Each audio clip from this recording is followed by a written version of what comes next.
E eis que nos encontramos brasileiros diante de um palco armado pela própria história. Um espetáculo de justiça tardia e tragédia anunciada. Condena-se por fim um homem que brincou com fósforos num paiol de gasolina institucional.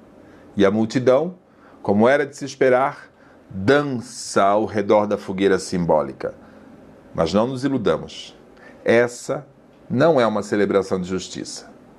É o alívio momentâneo de quem escapou por pouco de um incêndio maior. O que se condena hoje não é o genocídio de 700 mil pessoas abandonadas no escuro sem o abraço de uma vacina. Não é a política de morte vestida de ciência barata, nem o deboche perante os respiradores que calaram. Não. A justiça das leis, essa entidade caprichosa, escolheu seu cavalo de batalha. O atentado explícito, quase ingênuo em sua brutalidade, contra os símbolos do poder. Como se a tentativa de arrombar portas fosse mais grave do que deixar corpos caindo pelas janelas da história. E então o povo festeja. E eu, entre o alívio e o luto, pergunto: estamos mesmo comemorando?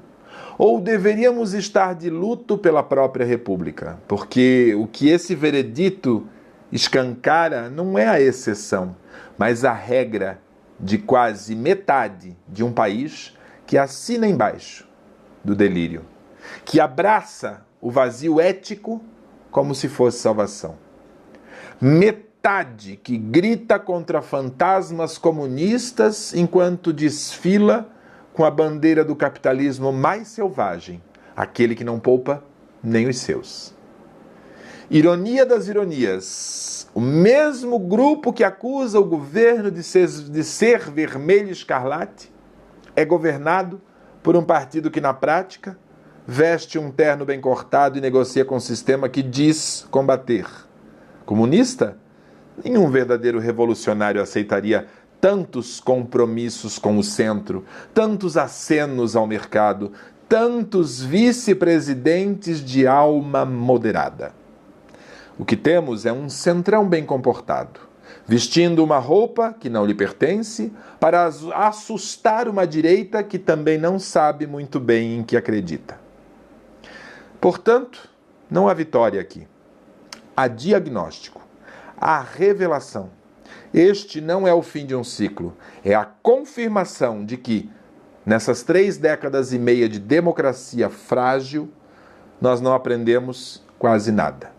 Apenas ensaiamos a mesma peça com atores diferentes, sempre à beira do mesmo abismo.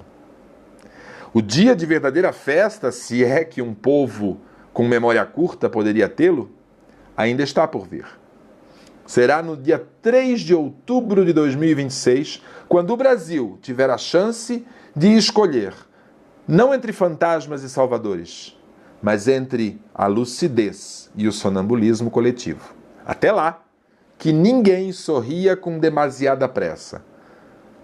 Coloque-se a mão na consciência, se é que ainda resta alguma, olhe-se no espelho e encare o peso do que fomos, do que somos e do que, por ironia do destino, insistimos em não deixar de ser.